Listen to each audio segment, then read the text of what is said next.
Bonjour à toutes et à tous. Alors aujourd'hui, je vous propose de nous retrouver directement sur le simulateur. Donc allez-y, vous pouvez ouvrir un navigateur et vous rendre à l'adresse donc 123d.circuit.io.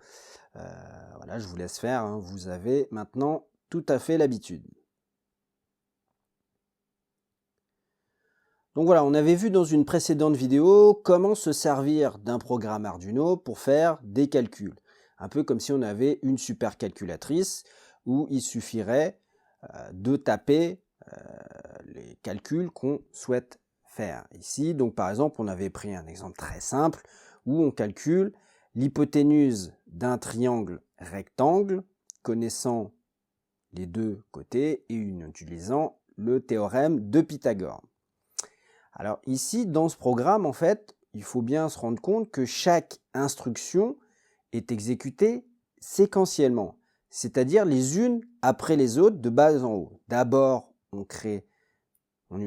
réalise cette instruction, puis celle-ci, puis celle-ci, puis celle-ci, puis celle-ci, de haut en bas, et il faut à chaque fois que chacune d'entre elles se termine avant de pouvoir passer à la suivante. Si par exemple cette instruction se bloque pour une raison ou une autre, eh bien on est bloqué, on ne peut pas poursuivre le reste du programme. Ça sous-entend qu'il faut qu'on sache à l'avance toutes les opérations qu'on va devoir effectuer dans un ordre bien précis. Ici, c'est pas très important puisque les instructions pour calculer l'hypoténuse d'un triangle rectangle est très claire. Il faut qu'on calcule la somme des carrés des deux côtés et qu'on récupère la racine carrée de cette somme pour avoir l'hypoténuse. Mais parfois, il y a plusieurs chemins possibles qui dépendent, par exemple, d'une interaction extérieure qui est inconnue au moment où on écrit le programme. Donc, il nous faut un mécanisme pour pouvoir anticiper ces inconnus et proposer le bon chemin, la bonne solution. On appelle ça les instructions de contrôle qui permettent donc de sortir de l'exécution séquentielle d'un programme, l'exécution ligne par ligne. Et les premières qu'on va voir ici dans cette vidéo, ce sont les tests conditionnels qui vérifient si une condition est vraie ou non et proposent des choix en fonction. Alors pour faire ça, pour les besoins de la vidéo, moi je vais recréer une nouvelle simulation. Donc je vais passer vite, hein, maintenant vous commencez à avoir bien l'habitude.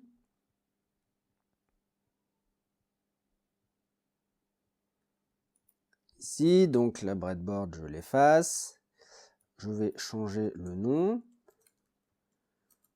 Donc, les tests conditionnels. Ici, je reviens là. Je vais chercher la carte Arduino Uno que je vais poser ici, que je vais réduire un petit peu. Je viens dans l'éditeur de code ici. Le programme Blink dont je n'ai pas besoin, je vais me remettre vraiment dans les conditions, les vraies conditions du programme Arduino. Donc ici, je vais d'abord, première chose, initialiser le moniteur série. Donc on se souvient, on utilise la fonction begin avec la vitesse de transfert. Donc cette vitesse de transfert, 9600 bits par seconde, c'est une vitesse standard. Si on a besoin, on peut aller moins vite, ou si on a besoin, on peut aller beaucoup plus vite. Donc le moniteur série qui est prêt à l'emploi. Et par exemple, je peux mettre au début, donc on se souvient de la fonction println qui permet d'afficher un message sur le moniteur série. Par exemple, démarrage du programme. Et puis, je vais rajouter ici une petite, cette petite ligne qui ne sert à rien, mais qui permet de sauter une ligne en fait à chaque fois qu'on lance le programme. C'est juste pour que ça soit un peu plus joli. Je ferai attention dans cette vidéo aussi à l'indentation.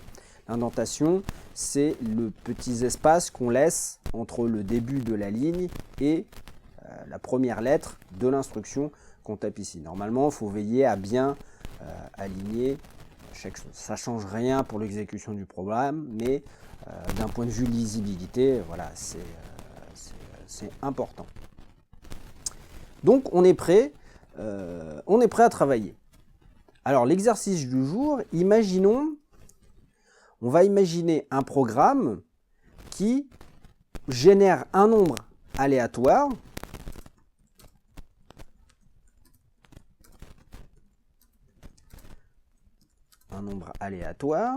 et un nombre aléatoire positif et qui affiche un message selon que selon qu'il soit impair, selon qu'il est pair ou impair. Donc je répète, hein, on veut un programme, voilà, qui génère un nombre aléatoire et qui nous dit si ce nombre est pair ou impair. Ouais. Bon, pas trop, c'est un petit exemple simple. En analysant un petit peu, il y a 3 étapes à réaliser. Hein. La première étape, eh bien, c'est de générer un nombre aléatoire. La deuxième, ça va être de tester sa parité, c'est-à-dire s'il est pair ou impair. Et puis, troisièmement, afficher le message correspondant. Ouais, donc 3 petites étapes pour aboutir à la fin au programme qu'on souhaite obtenir. Alors générer un nombre aléatoire, c'est pas très compliqué en Arduino puisqu'il y a déjà une fonction toute prête qui existe qui s'appelle random. Donc, random qui veut dire mot à mot aléatoire en anglais. Donc on va créer ici, donc vous voyez on est dans la fonction setup parce que tout ça on veut le faire qu'une seule fois, on ne veut pas répéter encore et encore, donc on se place dans le setup. On va créer une variable de type entier, donc on se souvient, entier int, on va utiliser le mot-clé int, espace le nom de la variable que je vais appeler aléatoire, et cette variable on va l'initialiser grâce à la fonction random, qui va nous donner n'importe quel nombre entier, ici entre 0 et 1000. Donc si je change ces valeurs, je peux mettre 10 et 100, et bien à ce moment-là, la fonction random va nous renvoyer n'importe quelle valeur entre 10 et 100. Il suffit juste de modifier. Donc moi, je veux entre 0 et 1000, donc je mets 0 et 1000. Je vais rajouter une deuxième fonction que je ne vais pas détailler ici, mais voilà, qui permet de générer des vrais nombres aléatoires. Je ne l'expliquerai pas là tout de suite. Peut-être que je ferai une vidéo spéciale un jour sur la génération des nombres en informatique. Pour l'instant, je vous demande juste de me faire confiance et de simplement recopier cette petite ligne. Peu importe ce qu'elle fait, pour aujourd'hui, c'est pas très important. Alors, une fois qu'on avait ça, on va utiliser le port série pour afficher aléatoire. Tout simplement. Donc je rappelle la syntaxe. Hein. Sur le port série, on va utiliser la fonction println qui envoie la variable qu'on a mis ici. Ça peut être une variable ou une chaîne de caractères. On va vérifier tout de suite si ça fonctionne en venant ici sur démarrer la simulation. Alors, j'ai des petites erreurs. Bien sûr, erreur classique, ici j'ai mis 2 points alors que c'est un point virgule. Et ici, j'ai certainement oublié une parenthèse. Fermante, je relance. Voilà. Vous voyez. Donc ces histoires de points virgule, de parenthèses, c'est des erreurs classiques. Il ne faut pas vous formaliser si vous en faites. Vous voyez ici, donc démarrage du programme, j'ai une valeur de 574. Si j'arrête la simulation et que je la relance, eh bien j'ai une nouvelle valeur, 52. Vous voyez, je peux faire ça plusieurs fois de suite, et vous voyez que le programme affiche bien des valeurs positive, inférieure à 1000 pour l'instant, hein, on peut le faire, on pourrait le faire autant de fois qu'on veut, on aurait à chaque fois des valeurs différentes inférieures à 1000. Donc, vous voyez, la première étape du programme, générer un nombre aléatoire, est déjà faite. Très simplement avec, vous voyez ici, avec deux lignes d'instruction. Ok. La deuxième, maintenant, plus dur, tester si le nombre aléatoire est pair ou impair. Alors pour ça, on va faire un peu de maths. Et on va se dire que tout simplement, si un nombre est pair, c'est qu'il est multiple de 2. Sinon, c'est qu'il est impair. Alors comment on teste si un nombre est multiple de 2? Eh bien tout simplement, on va regarder le reste de la division euclidienne. Et pour ça, on va utiliser l'opération modulo qu'on avait déjà entreaperçue dans la précédente vidéo et qui nous donne le reste d'une division. Alors je m'explique. Si on divise un nombre par 2 et que le reste de cette division est nul, ça veut dire que ce nombre fait partie de la table des 2 et donc il est pair. Si au contraire, le reste est différent de 0, ça veut dire qu'il ne fait pas partie de la table des 2 et donc il est automatiquement impair. Prenons un exemple. Est-ce que 16 est pair? Eh bien oui, il est pair puisque 16 divisé par 2, ça nous donne 8, un nombre entier. 16 fait partie de la table des 2. Comment lire cette chose? Eh bien 16 divisé par 2 nous donne 8. 8, c'est ce qu'on appelle le quotient. Et le reste vaut 0. Le reste de cette division vaut 0. Alors c'est des choses qu'on a sans doute vues au collège, peut-être qu'on a un petit peu oublié. C'est pas très grave. Pareil, est-ce que 17 est pair? Alors là c'était oui. Eh bien non, parce que 17 ne fait pas partie de la table des 2. Si je fais l'opération 17 divisé par 2, j'obtiens 8,5. J'ai oublié le signe égal ici. Donc le virgule 5 qui signifie que 17 ne fait pas partie de la table des 2. En fait, dans cette division, le reste vaut 1. Oui. Comment on pourrait réécrire ça en termes de quotient et de reste? Eh bien, 2, pour l'exemple de 16, 2 fois 8 plus le reste, qui nous donne bien 16. Et pour 17, eh bien 17, en fait, c'est 2 fois 8 plus 1, qui nous donne bien 17. Et ici, on voit que le quotient est 8 pour les deux, mais le reste, ici, vaut 0, lorsqu'on a affaire à un multiple de 2, donc un nombre pair, et ici, le reste vaut 1 lorsqu'on a affaire à un nombre impair. Alors, comment ça se traduit d'un point de vue programmation? Eh bien, tout simplement, on va faire le calcul aléatoire modulo 2. Donc, aléatoire modulo, donc c'est le symbole pourcentage, modulo 2, point virgule. Ce calcul va nous dire si le reste vaut 0 ou si le reste vaut 1. Donc on va sauvegarder ce calcul dans une variable pour s'en servir plus tard.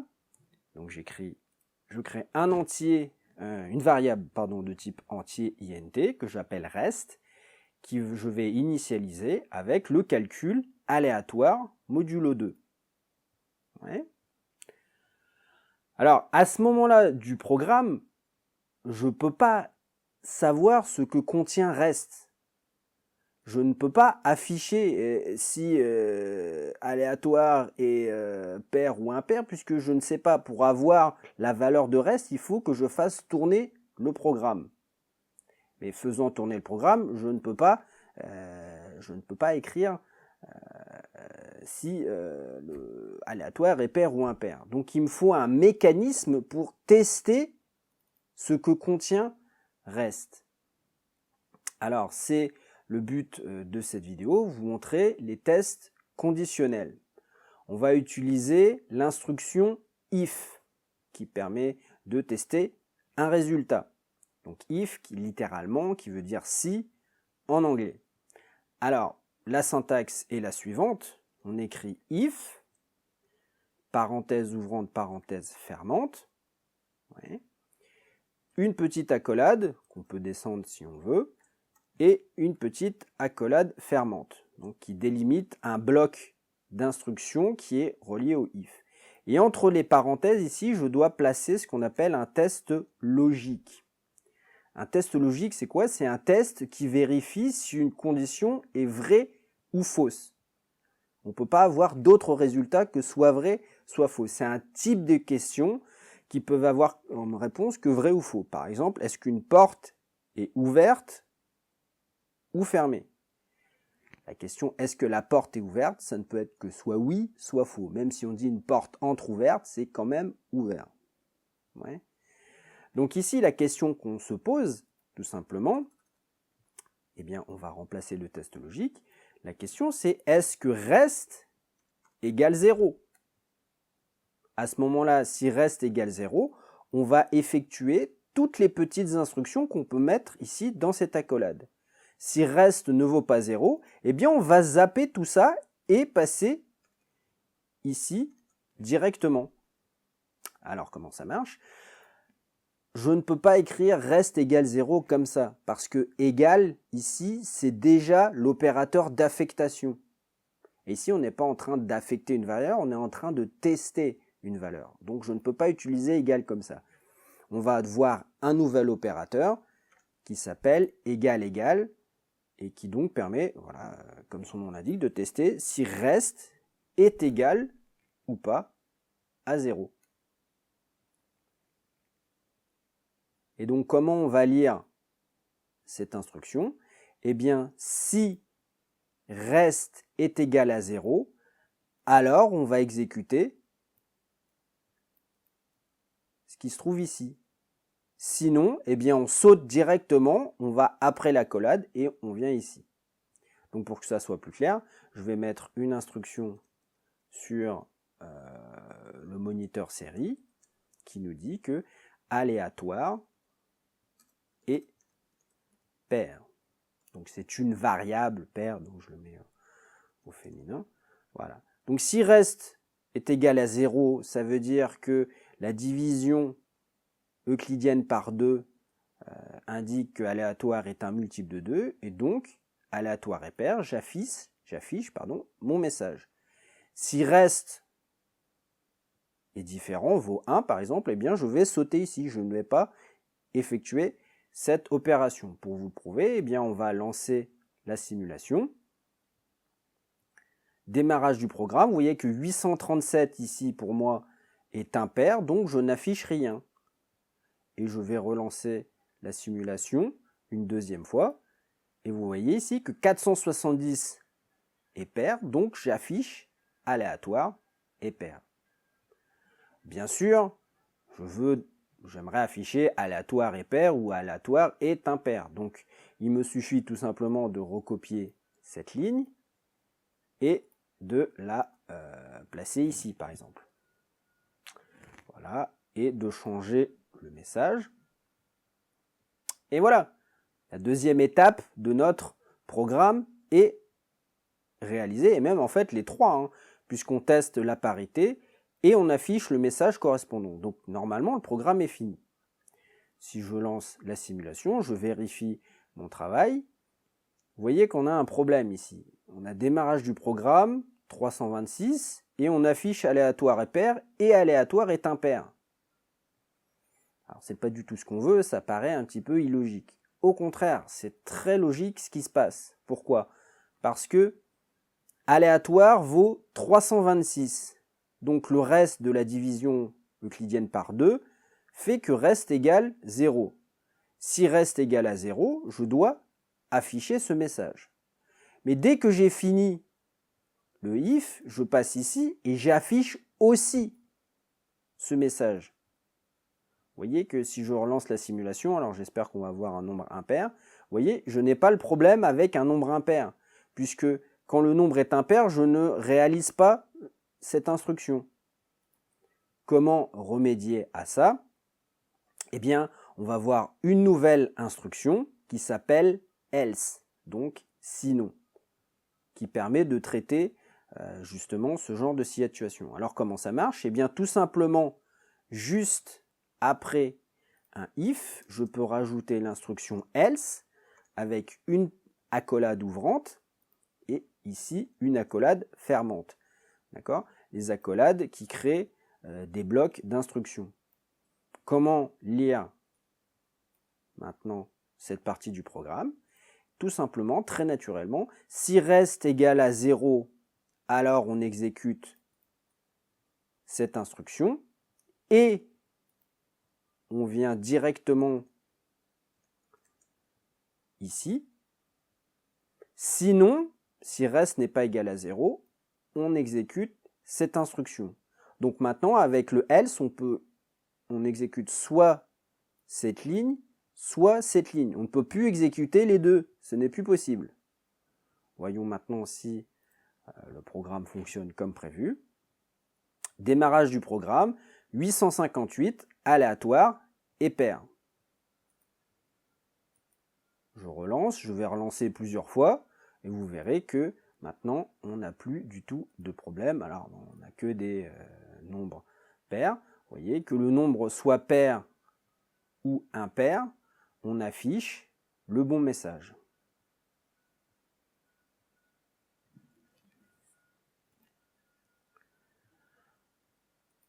Alors bien sûr, on peut, voilà pour les if, hein, ce sont des exemples très simples. Bien sûr, on peut imbriquer des if. Dans un if, je peux rajouter encore des if. Par exemple, je ne sais pas, j'écris n'importe quoi, on va vérifier si aléatoire est plus grand que 500 par exemple. Donc j'écris vraiment n'importe quoi. Donc je pense que je ferai une vidéo, la prochaine vidéo, spécialement dédiée aux tests logiques, à la logique booléenne, donc avec tous les opérateurs. Ici on en a vu deux, donc l'opérateur égal et l'opérateur supérieur à. Donc c'est le même qu'en mathématiques. On veut tester si aléatoire est supérieur à 500.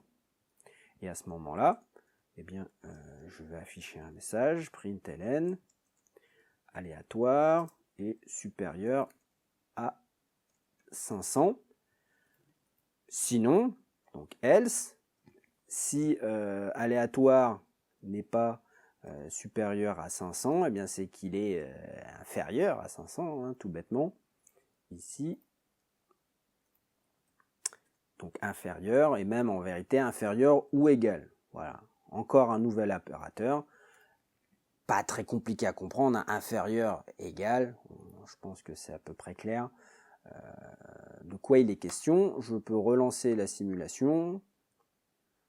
Voyez, démarrage du programme, 64, 64 est pair et inférieur ou égal à 500. Il n'y a pas de problème, vous voyez, je peux dans un if rajouter encore des if. À volonté, indéfiniment, je peux aussi rajouter des if dans le else, hein, ce n'est absolument pas un problème. Et on peut arriver comme ça à vraiment de la logique très compliquée, très pointue, mais on fait des choses étonnantes et des choses puissantes, des calculs puissants. Donc, voilà pour les if imbriqués. C'est des exemples très simples, hein, ce qu'on fait là, qui n'ont aucune utilité. On peut essayer de compliquer un petit peu, cette fois-ci, en rajoutant une deuxième variable aléatoire. Donc, tout simplement, je vais copier-coller ici et créer une deuxième variable aléatoire qui s'appelle aléatoire 2. Je peux afficher sa valeur ici, hop, et voilà. Alors je vais, on va mettre un petit peu de texte pour que ce soit un petit peu plus lisible.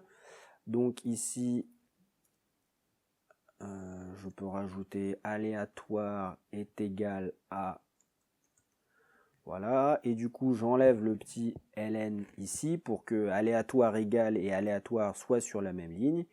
Et je fais la même chose pour aléatoire 2. Voilà, et je viens vérifier mon indentation, que tout soit bien aligné. Voilà, on va lancer le programme pour vérifier que tout fonctionne bien. Vous voyez, donc je génère deux variables aléatoires et aléatoire 2 qui bien sûr n'ont pas la même valeur. Donc on pourrait modifier le programme en se disant maintenant je veux afficher si aléatoire et aléatoire 2 sont toutes les deux paires ou toutes les deux impaires. Alors comment on va faire ça? Eh bien,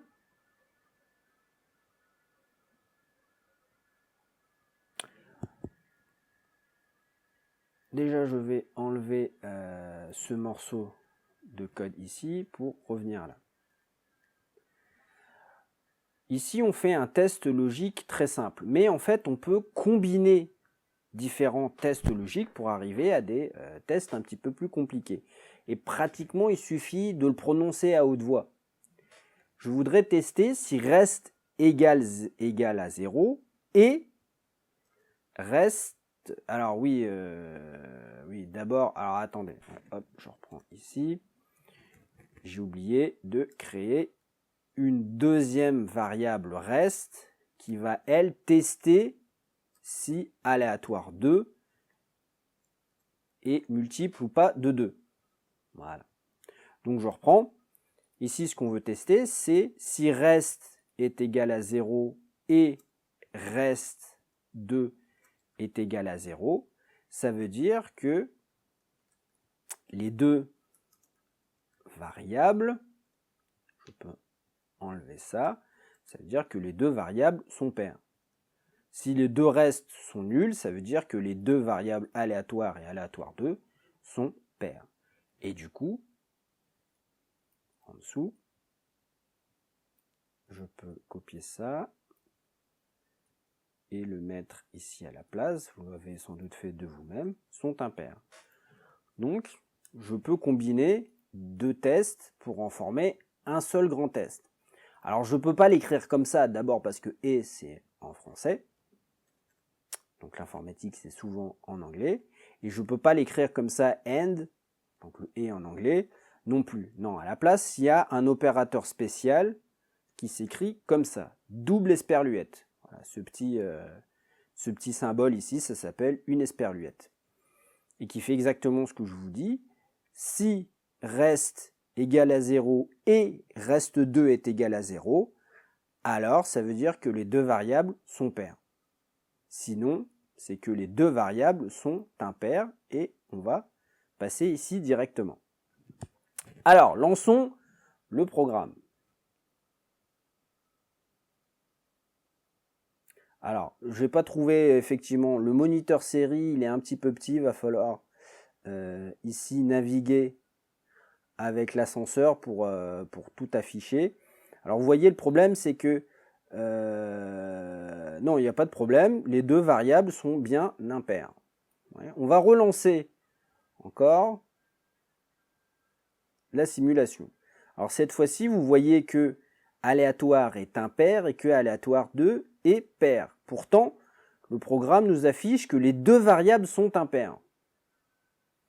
Donc on sait, est-ce qu'on s'est vraiment trompé? Oui, on s'est trompé parce qu'en fait, il y a trois cas possibles.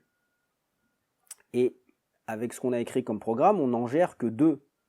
On gère le cas où les deux variables sont paires, le cas où les deux variables sont impaires, mais il y a aussi le troisième cas où une variable est paire et l'autre est impaire. Ouais. Comment on va pouvoir faire ça? Eh bien, il y a différentes possibilités, bien sûr, pour gérer ces cas-là. On pourrait bien sûr imbriquer des tests if, c'est-à-dire d'abord tester si reste égal à 0, et dans ce bloc ici, rajouter deux autres tests en fonction de reste 2. Hop, ça c'est pas normal, voilà. On pourrait faire ça, bien sûr. je vous invite à le faire peut-être en exercice, voilà, écrire avec des if imbriqués ce qu'on veut obtenir. Alors il y a plus simple, en vérité, on peut combiner des tests conditionnels, on peut combiner des if. Il y a une troisième instruction qui existe, donc on a vu le if, le else, et en fait il y a le else if, qu'on écrit comme ça, et pareil, parenthèse, pour ajouter un test logique. Ce test logique, eh bien tout simplement, on va copier ça ici,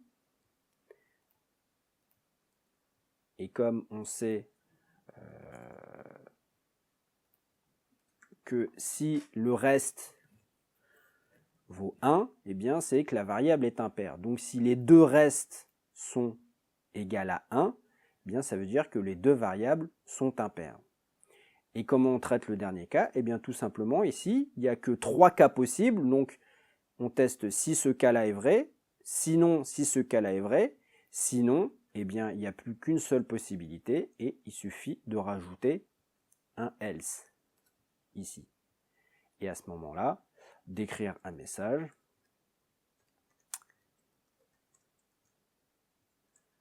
Donc les deux variables ne sont... Alors comment l'écrire pour que ça soit pas trop long? Non pas même parité, voilà. Non pas même parité.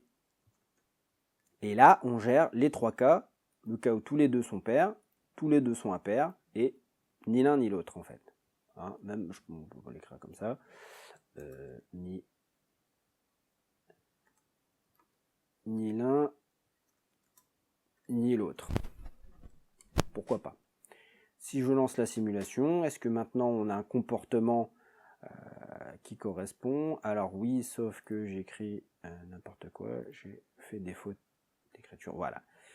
Ici, eh bien, aléatoire est pair, aléatoire 2 est impair, donc on est dans le cas ni l'un ni l'autre. Si je relance le programme plusieurs fois de suite, eh bien, vous voyez que maintenant on traite correctement toutes les situations. Ici, on a le cas où les deux variables sont paires, et effectivement, les deux variables sont paires. Alors, est-ce qu'on peut avoir le dernier cas où les deux sont impairs? Alors, du coup, c'est beaucoup plus difficile à réaliser.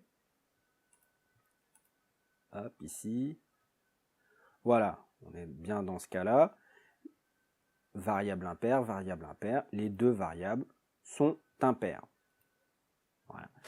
Donc je vais un petit peu vite parfois, n'hésitez pas à faire pause et à revenir sur des passages où j'ai été trop vite. Ce sont des exemples pas très compliqués, hein. Derrière, vous imaginez la puissance du test conditionnel. On va pouvoir tester si voilà, le résultat d'un calcul est positif ou négatif, si un moteur est allumé, si un interrupteur est fermé ou ouvert. Enfin, avec l'Arduino, on peut vraiment réaliser des programmes très très sophistiqués, mais pas très durs à écrire. Ouais. Donc ce qu'on a vu dans cette vidéo, 3 types de tests conditionnels. Alors je vais les remettre ici. On a vu le test simple si reste est égal à 0, donc un simple